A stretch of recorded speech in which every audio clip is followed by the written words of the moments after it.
Vamos a iniciar el proceso de valoración. Aquí consideraríamos una especie de muestra que se hace en una pequeña viñeta para identificar los tonos en torno al color del vidrio, que es un azul celeste o azul verdoso. Vamos a iniciar entonces una búsqueda de color del cielo. Vemos con el azul o con el celeste, lo decimos por el color celeste para el cielo y el azul para el vidrio. Entonces, con el azul, para que no quede tan fuerte, lo mezclamos con una pizca de rojo y con eso empezamos a pintar lo que vendría a ser toda la superficie del cielo. Superamos el árbol, lo pintamos nada más completo, igual el personaje. Y hacia el lado opuesto vamos a diluir un poco, se chorra un poquito de agua. Vamos a diluir con agua limpia y pincel, vamos diluyendo un poco el color celeste que podría estar muy intenso al lado izquierdo. Y lo llevamos a una tonalidad más clara. Repasamos los tonos de modo que quede cubierta toda la superficie, que supuestamente es el fondo. Aquí también vamos a cubrir toda la parte que corresponde con el fondo, dejamos sin tocar el vidrio. Acá tenemos otra vez un valor para lo que es el fondo. Fíjense que salió más oscuro. Como no puede ser tan oscuro, lo limpiamos con agua y ese mismo tono lo sacamos al exterior para que parezca el mismo valor. Listo, ahí lo tenemos. Antes de que seque, preparamos una mezcla entre celeste y amarillo, ¿sí? Por lo tanto es verde, que nos va a servir para pintar los árboles. Ahí tenemos unas pequeñas manchas, están todavía húmedos, está húmedo todavía el fondo. Ponemos estas pequeñas manchas de color verde aquí, ¿no es cierto? Y también en el árbol del otro lado, para simplemente sugerir lo que vendría a ser el follaje. Son pequeñas manchas que se van a diluir con el fondo y es lo que realmente necesitamos. Hay un pequeño arbusto, también lo incluimos en la mezcla. Pasamos con el mismo color a definir lo que sería el área de jardín en la planta del primer piso. Cubrimos de forma plana toda esa superficie. Como ustedes ven, estoy jalando hacia abajo con el pincel. Es un pincel de tamaño regular, más o menos como el 12, para cubrir sin dificultades esta superficie. Hacemos lo mismo con el otro lado y vamos a tener entonces una situación simétrica. Fíjense que puede resultar que el color, al ser preparado en dos momentos distintos, tienen tonalidades diferentes. Aquí se ve de hecho más celeste al lado derecho, pero no importa, porque lo que vamos a hacer es echar un poquito de amarillo para que recupere algo del color original y al empezar a cubrir la superficie vamos a ir variándolo con un poco de agua para eliminar una intensidad que podría ser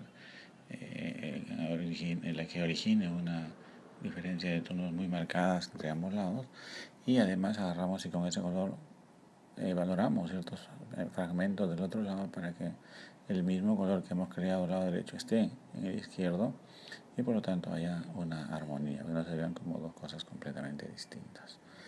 Listo, ahí hemos terminado de valorar lo que debería ser el jardín. Ahora vamos a proceder a preparar una mezcla de verde con un poquito más de azul para generar una especie de follaje en sombra, igual de pequeños puntos de sombra en el arbusto. Ahora vamos a preparar lo que sería el color del vidrio. Fíjense que voy a hacer un lavado completo del vidrio, este hecho en base azul y marrón. Ese azul y marrón lo vamos a utilizar ahí arriba y lo vamos a pintar con un poco diluido, evidentemente, no muy denso. Lo vamos a aplicar en toda la superficie que corresponde a vidrio y estructura sin diferenciar. Es toda una sola capa. Todo se va a mantener dentro del mismo tono. Volvemos a hacer un poco de combinación de color azul y marrón, ¿no? Estoy usando los colores Talens Van Gogh, entonces de ustedes si tienen lo mismo le va a salir exactamente igual. Por el lado de la izquierda, que supuestamente va a estar expuesto a la luz, voy a empezar limpiando el pincel y pasándolo, secándolo. Ustedes ven que a la derecha seco el pincel, lo lavo, lo seco y lo paso. Entonces voy retirando, antes de que seque evidentemente, una parte del color, quedando entonces una especie de degradé muy sutil entre el lado izquierdo y el lado derecho, que es lo que se busca. En el lado de las veredas hay que considerar un color que se diferencia del de arriba, entonces un gris está hecho en base a azul y mostaza, generando entonces una especie de gris cálido, y eso lo utilizo para la vereda, ahí está, la vereda. Y ahora, avanzando, vamos a terminar de cubrir esta superficie. Es pequeña, así que no hay necesidad de inclinar el papel, puede estar horizontal. Va a funcionar perfectamente.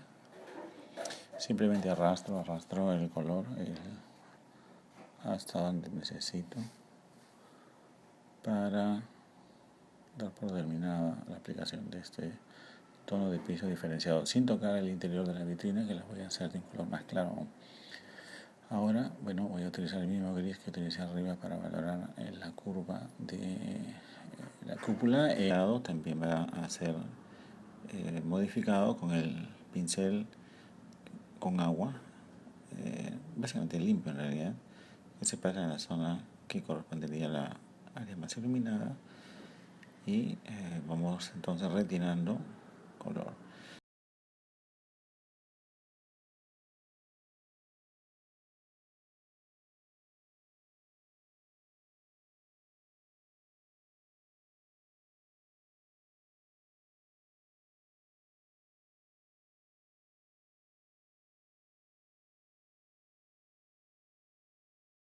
Añadimos entonces color ahora a la zona que corresponde a la vitrina. Hay que lograr que ese tono sea más claro que el exterior para que parezca definitivamente un interior. Podríamos hacerlo en blanco, pero sería mucho el contraste. Entonces hay que lograr que sea ligeramente distinto que el otro. Yo decía que sea más claro.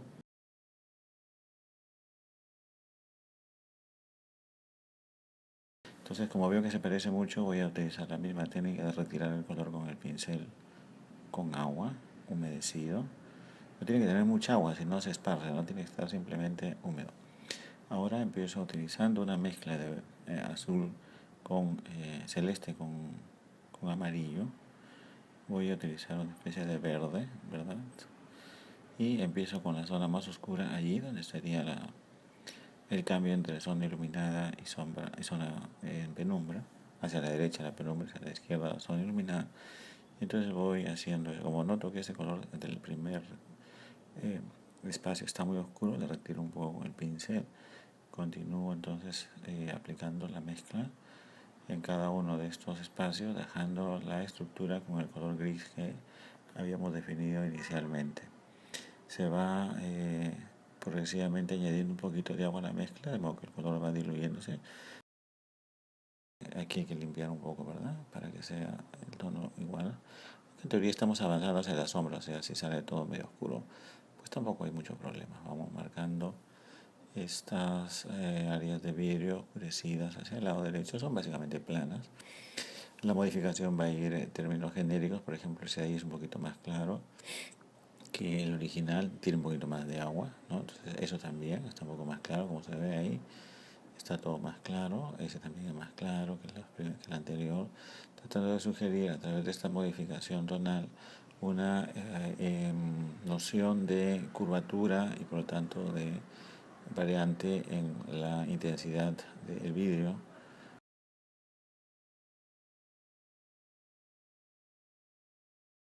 Del otro lado, hacia el lado de la luz, vamos a definitivamente a trabajar con tonalidades mucho más claras, o sea, con el mismo color pero con más agua, diluido con más agua. Y conseguimos eso. Probablemente luego hay que hacer una alteración tonal para equiparar los tonos del lado derecho con el lado izquierdo, que quedarían en principio muy diferentes. En esa zona que estamos aplicando ya ni siquiera se cubre la totalidad del paño, sino la mitad nada más. Y ahí estamos aplicando una capa ligera para hacer mejor transición entre ambas zonas, ¿no? La iluminación, la zona iluminada y la zona en penumbra. Ahí se está remarcando algunos espacios que quedan muy claros, con la idea de crear una mayor oscuridad en la zona de penumbra. Listo.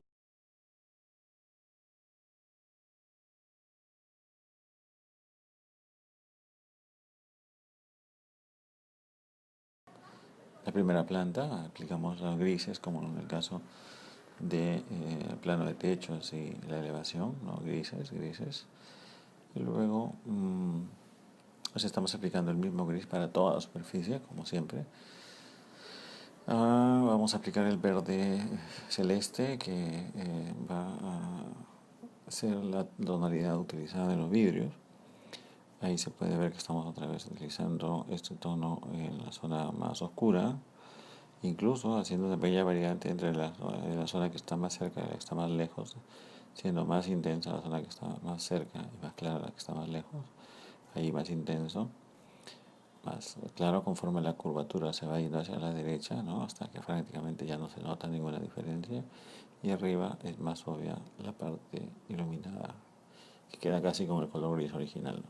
Color celeste con un poquito de verde para marcar el vidrio, diferenciándolo por intensidad el tono celeste del cielo, que es la que está atrás, sin exagerar tampoco, es decir, es ligeramente oscura, más oscura que el cielo de atrás. Luego vamos a añadir algunos toques de color para los personajes probablemente, ¿no? O para los cortes, los segmentos de columnas.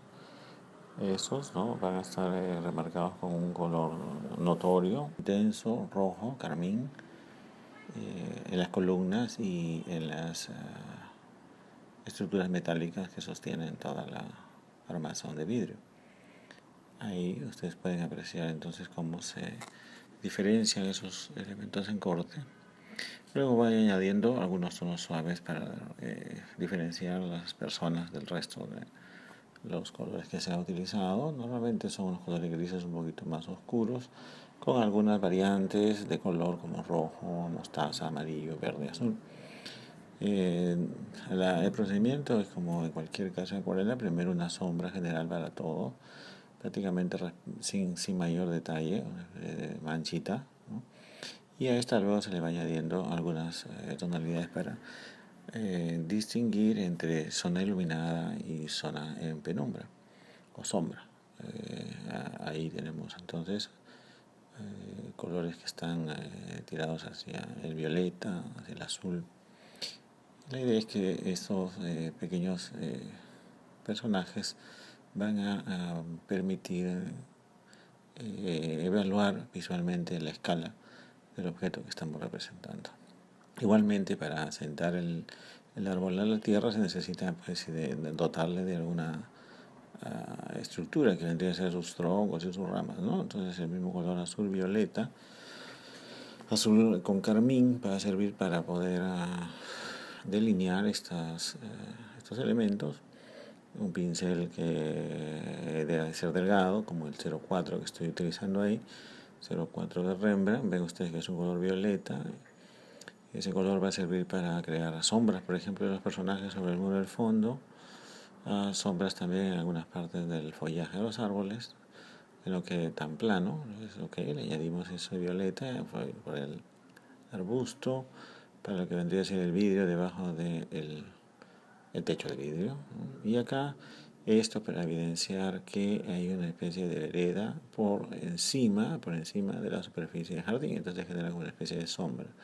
Aquí hay una sugerencia de sombra de la estructura suave, ¿no? Para que apenas se distinga, separamos de esa manera el objeto.